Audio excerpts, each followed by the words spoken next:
Hello, Eurovision friends. Thank you so much for coming to my channel, Eurovision Histories.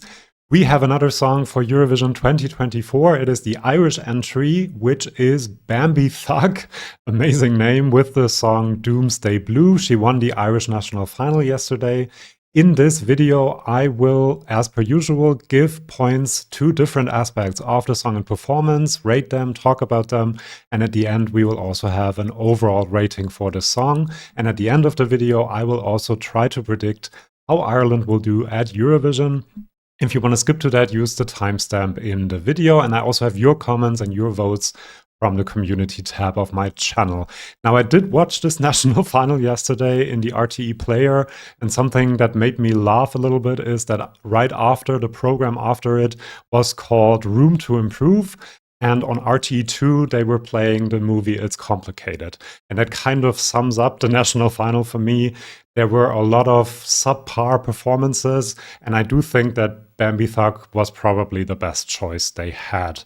To be honest, I hope they find a different format, because this is just not doing it, I think, even though they did make a good choice. So let's get to it. I will talk about the different aspects, and as always, I start with the lyrics of the song, and I am a bit confused, I have to say, by this whole song, by the performance, and also a little bit by the lyrics, but let's look at them together. Avada Kedavra, I think that's a Harry Potter reference, and I think that is so cool because I love Harry Potter and Eurovision, of course. The thoughts in my head, the places I touch when lying in bed. So I think here we're probably talking about a dream, and when you look at the lyrics, maybe a nightmare. The visions of you, the words that you said undo, my heartbeat buried in the ground, and the strings I bind, you're bound. Really dark lyrical themes here. So when you sleep, you hear the sound. Again, sleeping. And then we get to the screaming part of the song where she sings, I know you're living a lie. I see the scars in your eyes. I know you're living a lie.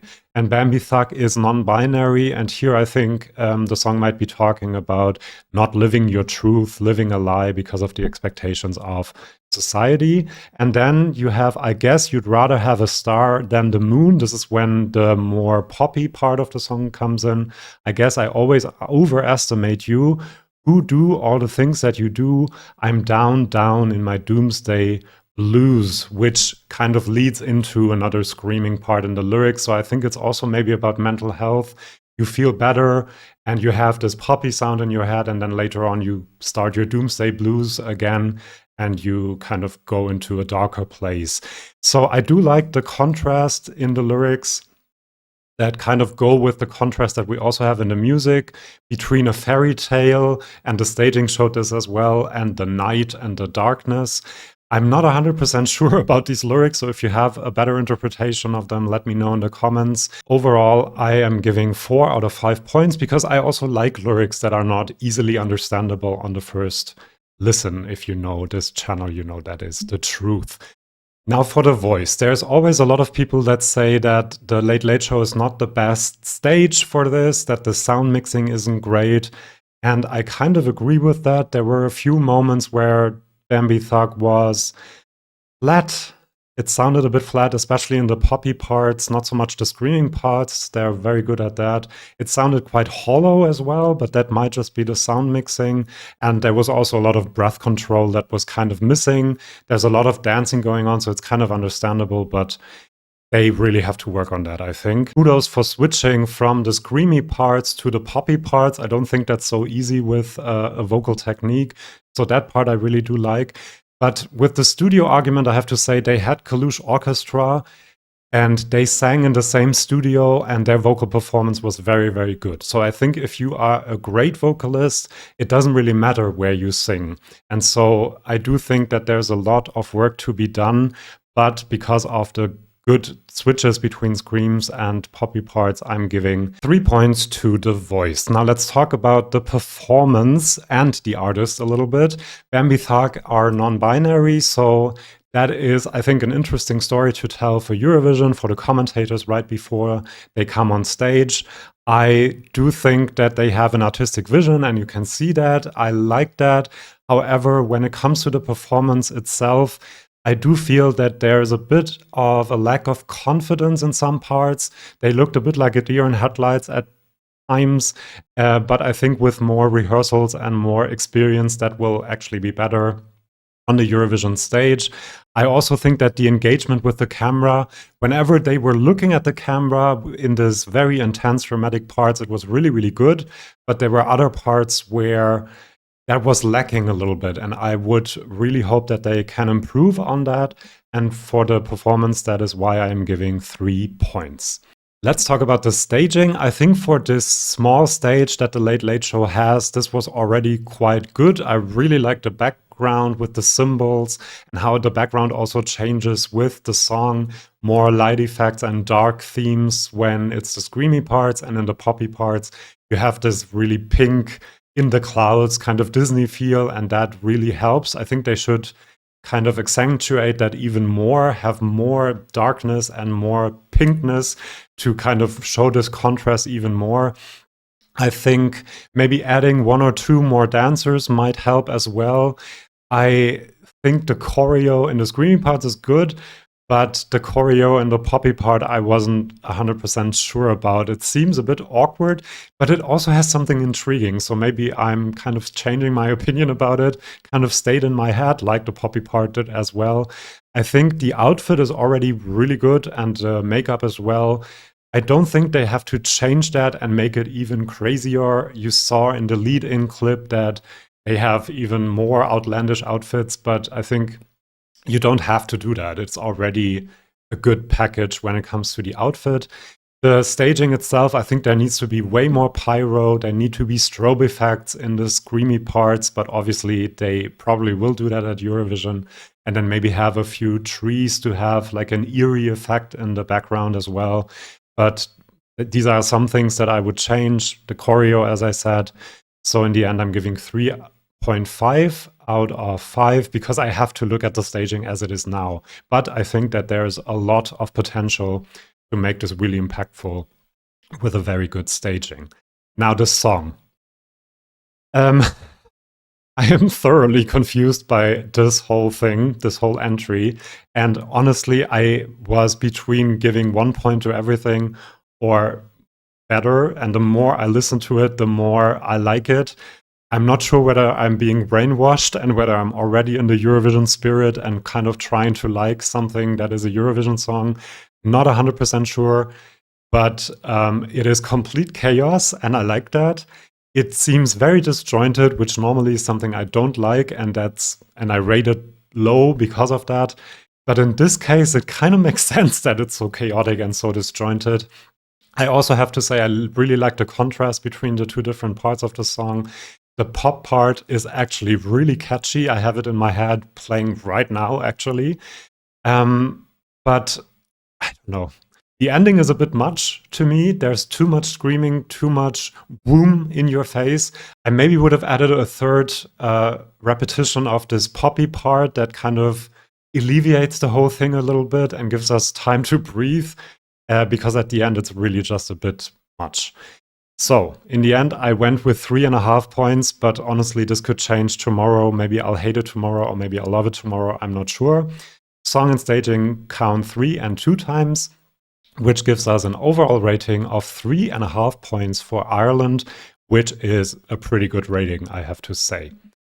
Now, before I tell you my prediction for Ireland, please subscribe to this channel. I know that only half of you watching this video are actually subscribed. I'm going to do ranking videos or rating videos like this one for every single Eurovision entry 2024. I have news videos, interpretations, predictions, lots of things. Now, let's talk about my prediction. I always say that for Eurovision, you don't need a song that everyone kind of thinks is okay. That is the mistake that we in Germany do all the time, and that is why we come last a lot of the time. Denmark does the same thing in a way. And Ireland did that too. They sent like these mainstream poppy radio songs and kind of were forgotten in the big semi-final with 18 songs. You kind of don't stand out. You have to stand out. This is a song that some people will hate with a passion, other people will love with a passion. I've already seen that on the internet, and so other people like me will be confused by it. But that is not a bad thing, because these few people that will be very passionate, will actually pick up the phone and vote for it, whereas if everyone thinks it's an okay song, no one will vote for it. And Ireland, I think the main goal for Ireland is to reach the final again. And in a semi that is televote only, I think they might actually do it. So my prediction is that they will qualify. We'll have to see what other songs are in the final. If, for example, Slovenia with Veronica, which is kind of a similar vibe, is also in that semi, might be a bit difficult for both of them, maybe. But I do think that it's good that Ireland took a risk. Because just being distinct and different and loud is not the only thing that you need. In the national final, they were like, we have to send something different. We have to take a risk. But you also have to send something that is loud and distinct, but also good. Like Kerrier was loud and different and weird, but he was really, really good. And with this one, I'm not sure yet. I think it's good, but I'm not 100% sure. The thing is, once it reaches the final, you have the juries, and I really can't see the juries going for a song like this because it's so disjointed, because it's not really mainstream in any kind of sense. And so I think the best Ireland can hope for in the final would be a top 20 result, which is already better than the last 6 years for Ireland. So I guess good on them to have taken a risk. We'll see how it actually turns out. Before I let you go, I want to show you your rating of the song. And this kind of proves what I said. Some people will hate it. 16% gave it just 1 star, and the exact same amount, 16%, gave it 5 stars. So there's 16% that love this song, and it maybe will pick up the phone and vote for it. And that's a good thing. Then we have 34% that gave it 4 points, 24% 3 points, and 11% with 2 points. So that's not too far from my own personal rating. I also have some of your comments from the community tab of my channel. Again, subscribe if you want to participate in these polls and also see your comment maybe in a video. Kat Ast says, I think the Eurofans who really value the stage performance aspect of ESC will like it. I agree. Bambie is very charismatic, and I like them as a person a lot. They seem super sweet. I do agree with that. In the lead-in and the interviews, Bambie Thug really seemed like a sweet person and also someone who is really, really interested in Eurovision, which is always a plus. I'm glad Ireland is doing something out of the box, yes. However, I still think it may non-qualify because I don't see the song itself being very much of a hit. That is also kind of true. I do think that the pop parts are quite catchy, but it is a risk, and they might still non-qualify because people might just be turned off by the whole thing as well. We don't know yet. Then Monk Long, nice name. I love the studio version so much, but the live was a bit disappointing to me, so I'm conflicted. I understand the conflicted part. I do think a song like this is meant for the big stage though, so I'm hoping and praying that it will work out. Also, thank God it's not the boy band. Yeah, can we just talk about the votes of the international jury for a minute? Because they gave 12 points to that boy band thing. They were kind of good, but it was just so bland and so boring, and I don't know. What was the international jury thinking? And I am also glad that it's not the boy band, because I think that would have been a non-qualifier for sure, for sure. And I was also quite surprised that the Irish jury only gave 2 points to the boy band, even though Louis Walsh was involved. Quite interesting. Then we have Music Critics saying, I'm really glad with the Irish decision. Bambi has the star quality, and it's very unique and original for me. It was about to know a new shade of Irish music scene. Yes, this is a shade of the Irish music scene we definitely haven't seen at Eurovision. And kind of a performance like this you can only see at Eurovision. And that's why we love the thing, and that's why it's, I think, a good choice probably. Then J05 says, it's not my cup of tea, but I could definitely see it getting Ireland back in the grand final. Interesting. And then Dark Flare GC says, I'm kind of having a repeat of ESC Czechia. I had my heart set on a different song, Go Toban, and Doomsday Blue was interesting but didn't really resonate with me. It didn't end up in my top. I think it's a song that will grow on me. I can see the potential there. That's a good last comment, I think. There is a lot of potential. It might grow on me, but I'm still at this point a bit confused about it. Let me know in the comments what you think of the song, how you would rate the different aspects of the song, and then I'll see you for my next video if you want to. See you then, and bye-bye.